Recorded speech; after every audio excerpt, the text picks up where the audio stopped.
Well, good morning, everyone. Happy New Year. Woohoo! I am Reverend Karen LeBlanc, and I minister to this congregation as we minister to each other here.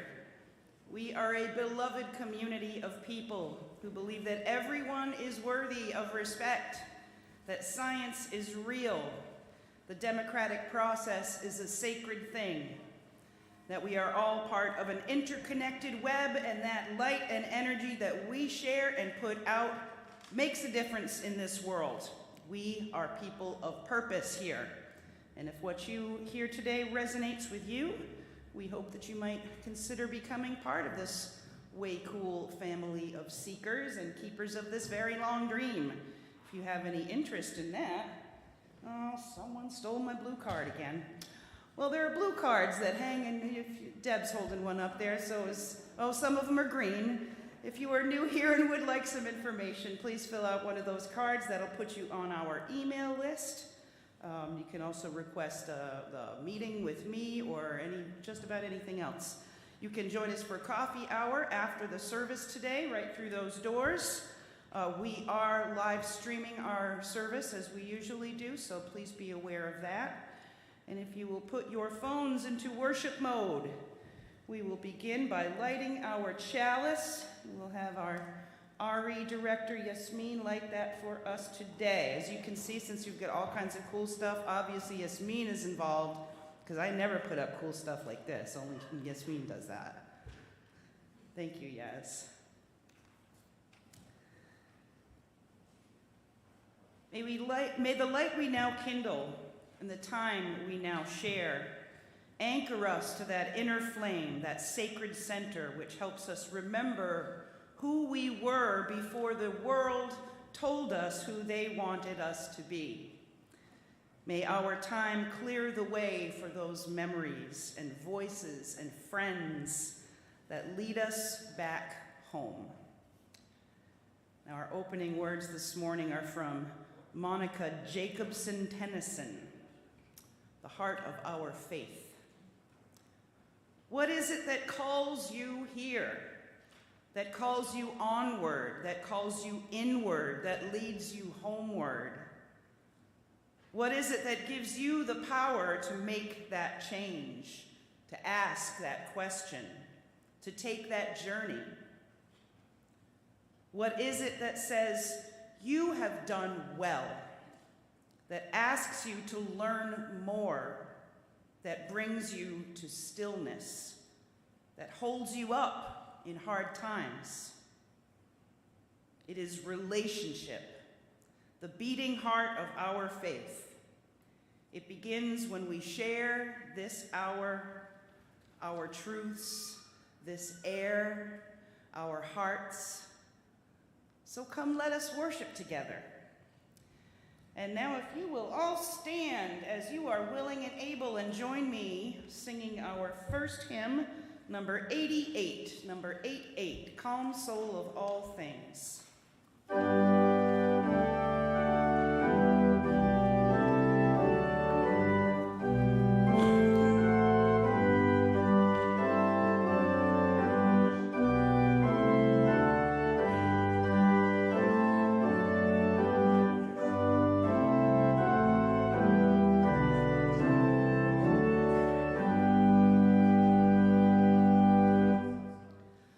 Calm soul of all things.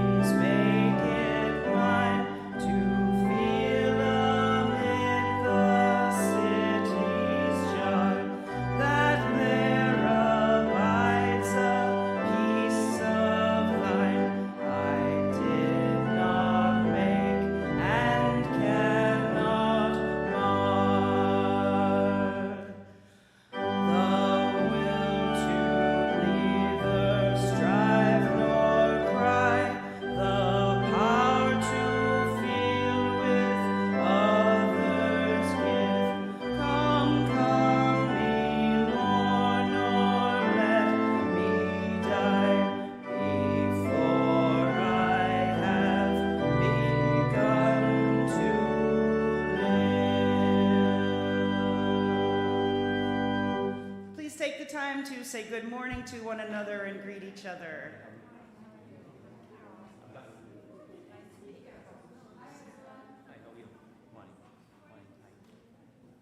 So nice to see some faces we haven't seen in a while here today. Pam Scannell's over there. And now we will read our covenant together, which is printed in your order of service. Right on that first page, unison reading of the covenant. We come together as a religious community, upholding freedom of conscience, right relationship, and the inherent worth of all people. We value our diversity and pledge to care for one another in the spirit of compassion, to speak and listen to each other with respect, and to promote justice and kindness in the world. Yasmin will give our story for all ages.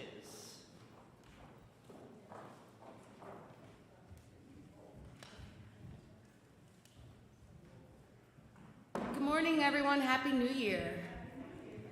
2023, and I'm going with the 3, if you know, I think, not Schoolhouse Rock, but 3 is the magic number, and I'm going with that. Here's my timeline. I know it's hard to see, but I encourage you to look at it and see what the children and how the civil rights movement sort of progressed. And so this is from this lovely book called Let the Children March. And I know it might be a little week early, but it's really blends in with our theme. And I just love it. And I wish the children were here to see it, but they can watch it on YouTube, because that will be a good lesson. So I'm going to start first with what the takeaway is, because the author, who happens to be Monica Clark Robinson, she interviews a child who actually participated in the Children's March, and this is the takeaway.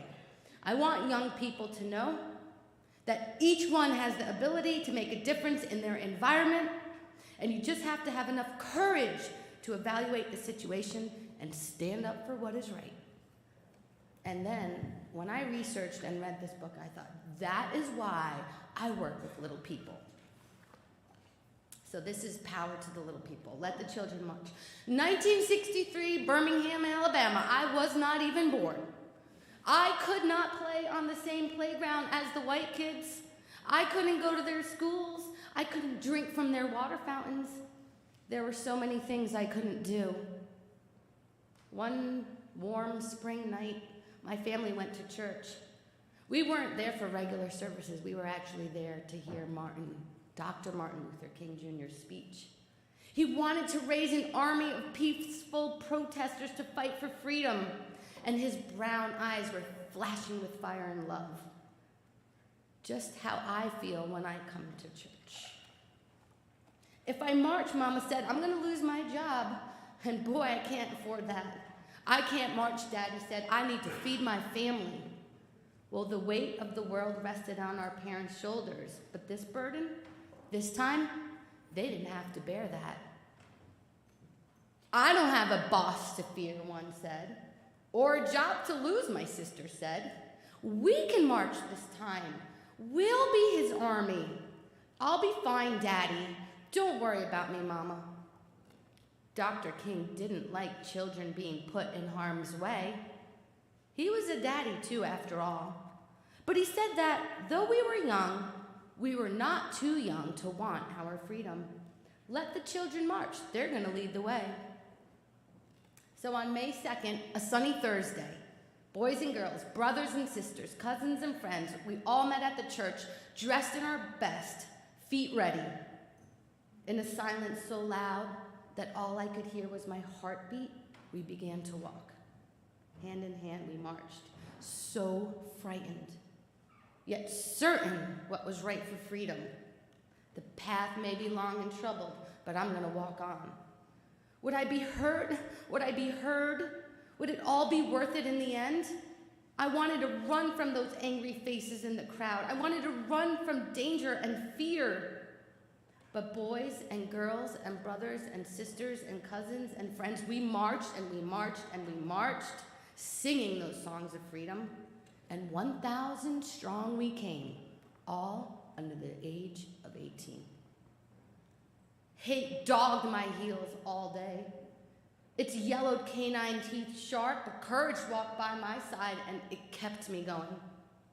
Disperse or you'll be jailed, they shouted. Disperse or you'll get wet, they demanded. Disperse or we will release the dogs. We did not disperse. We kept on marching, and we wouldn't stop until there was change. Hundreds of us went to jail that first day, and even more on the second, and even more on the third. And after, I was sprayed with water stronger than anything I've ever felt. Rough hands pushed me forward, fell to my knees, and they put me in the wagon. Don't worry about your children, Dr. Martin Luther King said. Don't hold them back if they want to go to jail, for they are doing a job for not only themselves, but for all of America and humankind. That night, crowded into a cell too small for even half of the kids, we sang, "We shall overcome. Ain't nobody gonna turn me round, and freedom is coming." Our parents couldn't be there with us, but we still sang, and we wrapped in the proud and loving arms of our ancestors. I was still in jail, but we heard that the next day, and the next, even more children marched, and the water hoses they used to sting us could not stop our fierce tide. The path may be long and troubled, but I'm gonna walk on. Turn the other cheek, we'd been taught. Show love where there is hate. The world watched as hate bruised us. But for 7 days we walked only in love. The jail swelled to bursting. President Kennedy took notice. Daddy said the president received letters and calls from people all over the world. Our march would become a memory, a small part of a larger story. But we had been heard, and the seeds of revolution were sown. And 2 days and nights I stayed in that jail, and some stayed even longer. And when I left, I was tired and sore, and my best dress was ripped. But I made a difference. And I'm so proud of you, baby girl, Mama said. Your march was what made them see. With nothing more than our feet, voices, and courage, we had done what others could not. So change was right around the corner. We felt it like a cool breeze in that Alabama August. And on May 10th, that great news rang out. Dr. King had reached an agreement with the white leaders of the city. Desegregation would begin. Well, 1 month later, I was playing on that very playground that I was never allowed to play on before. And 2 months later, my family ate at that local family diner. Our march really did make a difference, and we children led the way, singing the songs of freedom. 1,000 strong we came. If the children could do it, we can do it.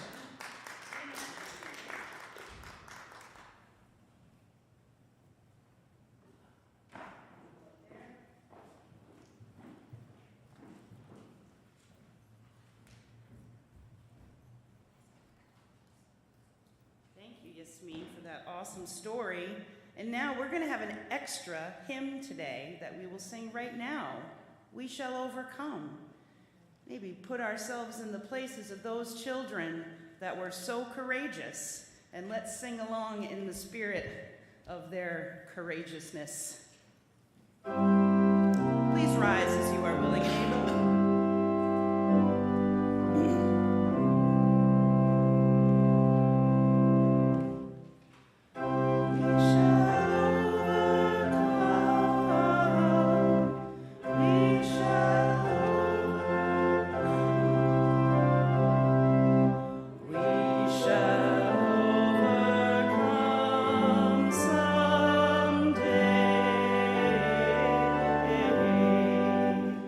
Oh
go ahead and be seated.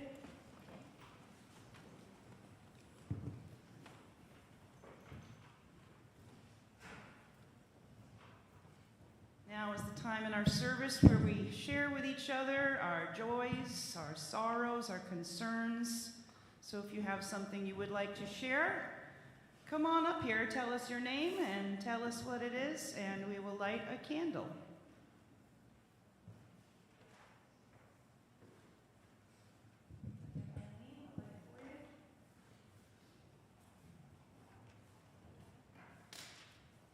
Hi, I'm Eileen, and this morning and last night I was collecting quotes for next week's service, and it overwhelmed me, so that today, singing this hymn that we just sang, I'm almost in tears. So I hope you will all come, because it is such an important thing that we're trying to do here, and it's been so long delayed. It bothers me that that started in 1963, and here we are in 2023, and we're still dealing with this stuff. So please come, it's very important. Thank you.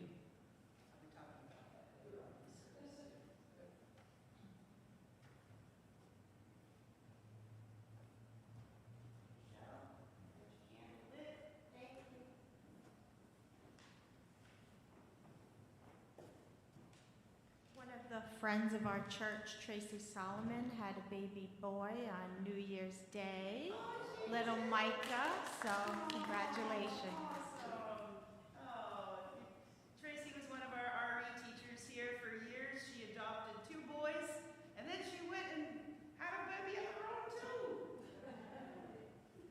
That's great. She's a great mom. All right. Anybody else? Oh, that's Randy. Okay. I have a couple of little things to share, and I'll light our final 2 candles. So a candle of concern for my stepdad, Charlie, my mom's husband. He's been having lots of issues with his respiratory system, has been in the hospital for about 5 or 6 days. I hope he is coming home today or tomorrow. So a little prayer out there for Charlie. Prayer of love and concern for my great uncle Billy Sherman, passed away on December 28th. So a lot of love goes to his wife, Carol. He was 86 years old, I believe. Long, healthy life for the most part. So, and when he got sick, it took about 5 days and he was gone. And that's kind of a blessing, really. Love to Uncle Billy's spirit. And I got a quick little story to tell you. So, you know, my son Dylan has passed away, and I was at his grave at the cemetery on New Year's Day. And I see a young person sitting up on the little bench that's right next to Dylan's grave. And I got out and I said, "Hey, you must be a friend of Dylan's." She said, "No. I just walked by and I saw this really cool gravestone and that there was a box where I could write something. So I'm writing a little letter." And I said, "Well, I'm Dylan's mom." She said, "Well, tell me about Dylan." And so it was a great gift to get on New Year's Day, I have to say. And her name is Krista. And Krista has come to church today. She's right over there. Yay! Of course, because I had to say, "I'm a minister, come on to church." Oh. You know, got to sell it everywhere, right? So, Krista, we're so glad to have you with us today. I light 2 final candles, as is our practice here, one for all the joys and the sorrows we keep in our hearts, and one for everyone out there that has yet to find a great supportive and loving place like this beloved community to share their joys and their sorrows.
Our first reading this morning is from the great and local Mary Oliver. Oh, pardon me.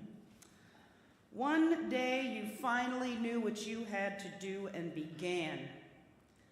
Though the voices around you kept shouting their bad advice, though the whole house began to tremble and you felt the old tug at your ankles, "Mend my life," each voice cried.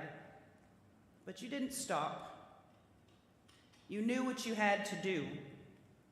Though the wind pried with its stiff fingers at the very foundations, though their melancholy was terrible, it was already late enough and a wild night, and the road full of fallen branches and stones. But little by little, you left their voices behind. The stars began to burn through the sheets of clouds, and there was a new voice, which you slowly recognized as your own, that kept you company as you strode deeper and deeper into the world, determined to do the only thing you could do, determined to save the only life you could save. Join me now in the spirit of prayer and meditation. This is from Reverend Joe Cherry.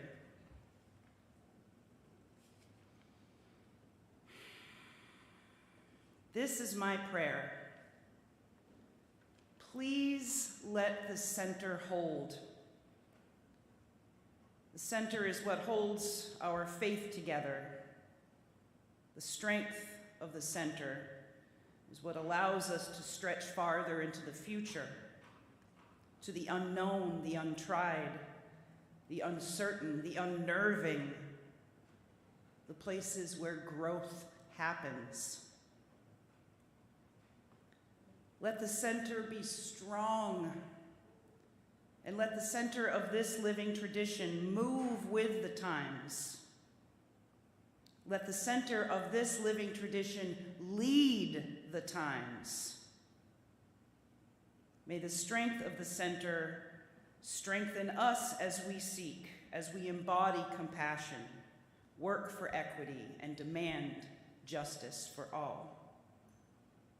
Let our center hold, strong as an old tree, flexible as the willow tree, life-giving as an orange tree, evergreen as the pine tree, and as beautiful as an almond tree in blossom.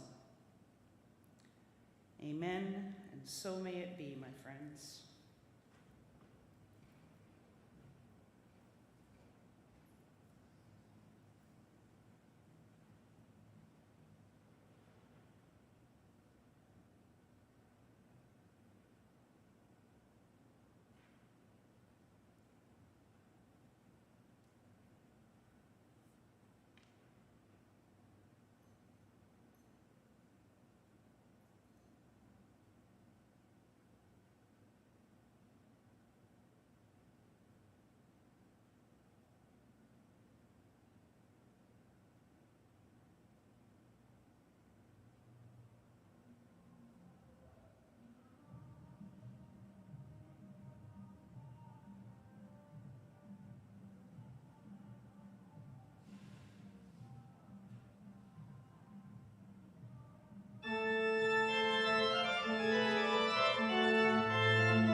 piece of music. It sounded like it could be the soundtrack for the mice that run around in the kitchen. Our second reading from David Brooks, from The Road to Character. It occurred to me that there were two sets of virtues: the resume virtues and the eulogy virtues. The resume virtues are the skills you bring to the marketplace. The eulogy virtues are the ones that are talked about at your funeral. Whether you were kind or brave, honest or faithful, were you capable of deep love? We all know that the eulogy virtues are more important than the resume ones, but our culture and our educational system spend more time teaching the skills and strategies you need for career success than the qualities you need to radiate that sort of inner light. Many of us are clearer on how to build an external career than on how to build internal character. I found that reading very true.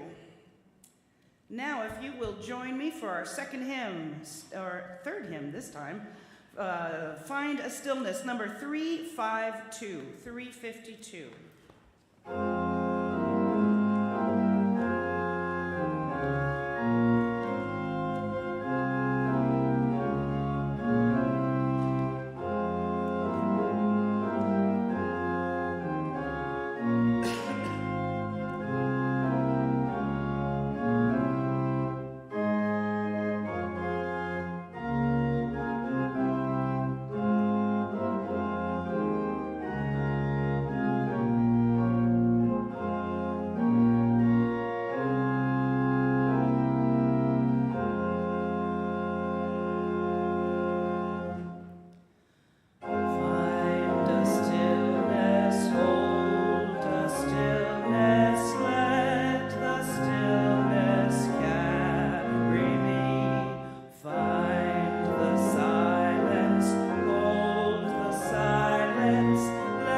Have a seat.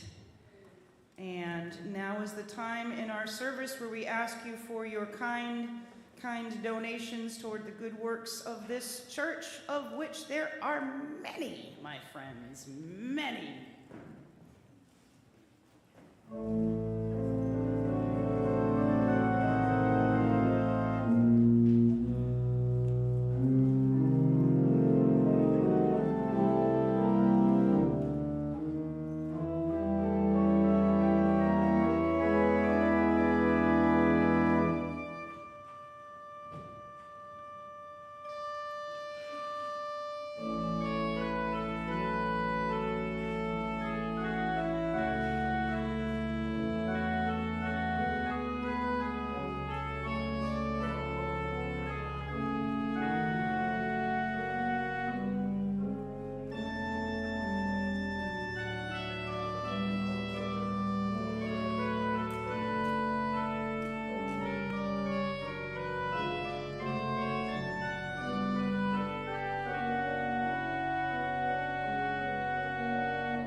entering another new year, 2023. Can you believe it? I remember being about 9 or 10 and sitting around with my brother, Rick, and my sister, E.B., and trying to figure out what year it would be when we would turn the tremendously elderly age of 30. And I thought it was cool that I would be turning 30 in the year 2000, which sounded so far away at the time. 2000, what was there going to be? You know, cars would be flying. We'd definitely all have jetpacks. Whatever. But I remember that moment so precisely in my head, how we were sitting on the floor near my bed, how my sister was laying with her head in her hands, and my brother had a little cup of cocoa next to him, and we were writing it down on a piece of paper for some reason. I don't know why. We are little time machines, aren't we? We're little time machines, and I'm glad that at 52, almost 53 now, I can return to that place in my mind, like really precisely return there. And everything there is simple. And the wonder of what to come, well, what was to come was so intriguing, and there was no fear of anything. I like returning to that place because I feel centered there. And although so much time has passed, way more than that endless 30 years, that moment plays over in my head frequently, as if it's a point where I know I can reset myself, if you know what I mean. It's like a liminal place in time, where so many different things may have happened in the multiverse created from that one moment, where I can go back to and find where I was before I became who I am. Do you know what I mean? Don't get me started on the multiverse. I'll give a sermon on that in another time and place. That was a quantum physics joke, which are never funny. Welcome to my nerdy center. Our Soul Matters theme this month is finding your center. Now, there's lots of ways to approach this topic. In the resources this month, there was a quote from E.B. White, who's the author of Charlotte's Web, that focused one important part of being balanced and being centered for me. He said, "I arise in the morning torn between a desire to improve the world and a desire to enjoy the world. This makes it hard to plan the day." And that definitely describes a point of imbalance that I struggle with. How do you balance being an activist, doing real world work towards social justice or voting rights or climate change, and also work a job or raise a family and get all the chores done and still somehow allow yourself some time to rest and find some calm? It's quite a balancing act. The Soul Matters resources this month, did a great job of addressing this, and I want to read their introduction to you. When we talk of finding our center, it's natural for calm and rest to be the first things that come to mind. Who would expect anything different? After all, the need for calm is everywhere we look. So many of us are so tired. We're overworked, overbusy, overcommitted, overly scared. We are often so weighted down by responsibility and worry that it only takes one drop of something unexpected to tip us over completely. So yes, we long for rest. Yes, we want all the chaos and the swirl to stop. And yet helping us find peace and calm is not the only work found on the path of finding our center. As our faith reminds us, being a centered person often involves the opposite of keeping things calm. In order to move forward toward a balance of justice, we have to upset the current state of things, right? Oppressive systems need to be toppled and challenged. And to accomplish that, we might need to sacrifice some calm and some comfort, including our own. We need to remember that achieving a balance of equality requires us to be purposefully off balance and out of step with our culture, maybe. Or as Martin Luther King Jr. said, we need people who are maladjusted to the way things are. Add all this up and suddenly our center appears to be a much richer place than is often recognized. It's not just a quiet, calm place.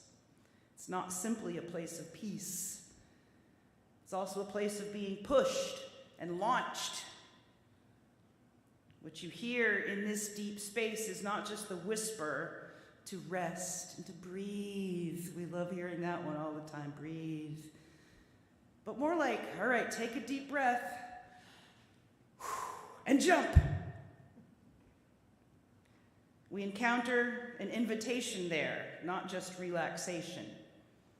It's a still point, yes, but a still point upon which we pivot and turn to something new. So as we try to make sense of finding our center this month, it's fine to pull up that image of the Buddha sitting peacefully under the Bodhi tree, but we can't let that overshadow the image of a diver balancing way up on the diving board, pausing to regain her composure and courage so she can leap and go all in. Because once you leap, there's no other way to go, right? Maybe in the end, instead of only asking each other, are you centered these days?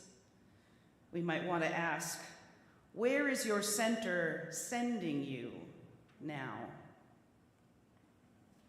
Where is your center calling you to go? Where is your center sending you? Where is your center calling you to go? We may be called in many different directions. I know that's my problem. And I found that after much trial and error, that the best way to balance myself in the chaos is to force myself to take time for me and for my family. I had to make it just as important to me to care for myself as it was to care for other people. Because the alternative to that was a burnt out, crazy person who couldn't care for anyone. And that does not serve the greater good. Self-care has to become a habit, especially for some of those who really have to work at it. You can talk about being fearless and strong and courageous. And those qualities are great. You might really need a lot of those someday. But I think it might be a more useful quality to be consistent. To be consistent in some kind of self-care. Creating a place for yourself to rest and find joy, even if it's only in little bites out of time. Find a practice, people, and practice it. Treat time as the precious, limited commodity that it is, and not by rushing around to do as much as possible, but by making sure you take the time to stop and breathe between all the stuff to do, to look around with wonder and joy, finding joy in just little things. And the thing is, when you keep your battery topped up, you have a lot more energy to give to other people. Like your cell phone or your laptop, it is bad for us humans to go too long without resting and recharging. It does damage to empty our batteries down to nothing over and over again until we are forced to shut down, right? That's what happens to us. So if it helps, maybe you could think about treating yourself at least as well as you treat your cell phone, right? Come on, plug yourself in. Plug yourself into something that recharges you regularly. Now, our church has also been trying this year to center ourselves in some very specific work. We're trying to restore or maintain our beautiful building, bit by bit, room by room. We've created a committee that met this morning to help us assess where we are and where we're going. And we've been trying to focus ourselves on some anti-racism work with the leadership of the Social Justice Committee. Now, fixing a building and putting together budgets are all very important church work, and those have a real-time effect on keeping our church a church that keeps running and a place that we can all come to week after week. But the work we want to do with anti-racism and social justice is the spiritual work of this church and its people. And that's hard work to do. It seems really big. It seems hard to know where to begin. So next week, as Eileen mentioned earlier, we will have a guest preacher, Willard Lett, who some of you might remember from my ordination. He came down as the Unitarian Universalist representative. And he's going to give us a sermon to help us focus in this sanctuary. But we will also have a workshop afterward where he will help us center ourselves in this work and how to find a way forward to being a more inclusive and diverse church who doesn't just support anti-racist causes, but actively finds ways to be anti-racist. And I hope you can join us next week for that. I hope you find the time to stay afterward and become involved in this spiritual work we do together. Because it isn't just the right thing to do to serve our community, but it's what churches do best when they're being the best churches they can be. They make us better people, make the world a better place. And we live in a better time because of how we explore these tough questions together, how we center each other, right? And when you're doing it right, you might find that that kind of work does end up charging your battery instead of draining it. Because when we do the work together, we give each other our energy. We walk away excited and waiting to see what the next phase might bring. It becomes easier to rise from your rest, or easier to take a little breath and then dive headlong into the water, knowing that there are others there to support you. Knowing that I have support is one of the greatest centering things I know of. So on a final note, here's an assignment. I'm going to give you homework. You know how people make New Year's resolutions? Well, forget about that. Most people don't keep them anyway. Instead, as an exercise for centering this month, I would like you to think about choosing one word, just one word, to be a theme for you this year. Something that might center you in what you'd like to accomplish, to help you back when you get lost. Something you might say like a mantra or a magic word. Take your time, think about it. When you think about your goals for this year, what is that secret word to bring you back to the center of the creation of those goals? When you think about your challenges this year, what's that one word, that one little word that might be a little light in the darkness that brings you back to where you know you need to be? Maybe we could share those words with each other on the 22nd at our Feed Your Soul Sunday. Now, my friends, 2023. You ready? Are you ready? Yes. Oh, good. All right, then let's go. Take a deep breath, people, and jump. May it be so. Now, my friends, our final hymn for today. Hopefully it will be a little inspiring for the work ahead. Oh, there's the blue card. They didn't steal it. 1028, 1028 in your teal hymnal, the Fire of Commitment. And we're just going to have a short intro for this one. Please rise.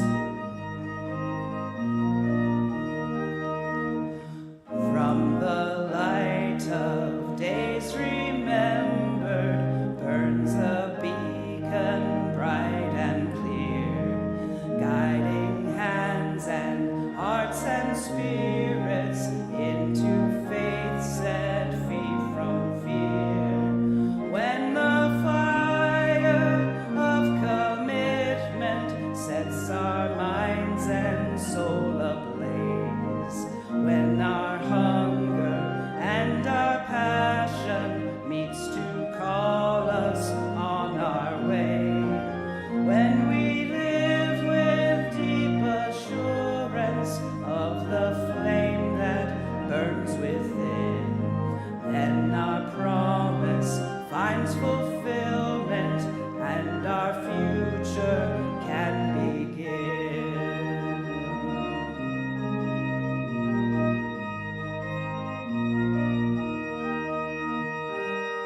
From the stories of our living rings a song both brave and free, calling pilgrims still to witness to the life of liberty. When the fire of commitment sets our minds and soul ablaze, when our hunger and our passion meet to call us on our way, when we live with deep assurance of the flame that burns within, then our promise finds fulfillment and our future can begin.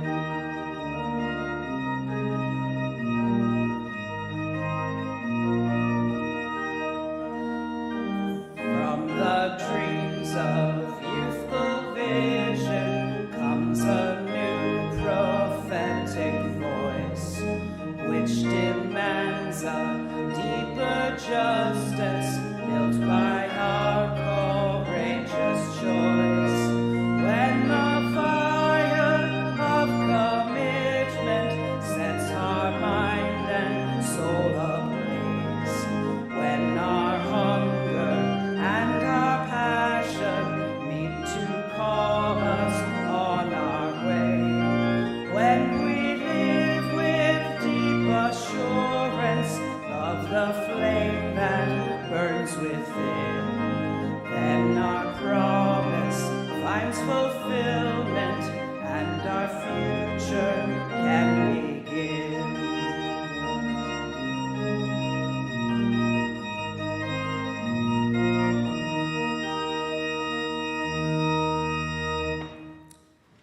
Our closing words, my friends, are from Steve J. Crump. That which is worthy of doing, create with your hands. That which is worthy of repeating, speak with a clear voice. That which is worthy of remembering, hold in your hearts. And that which is worthy of living, go and live it now. Be strong, my friends. We love you. Live long and prosper. Peace to the world in this chaotic time. Happy New Year. We love you.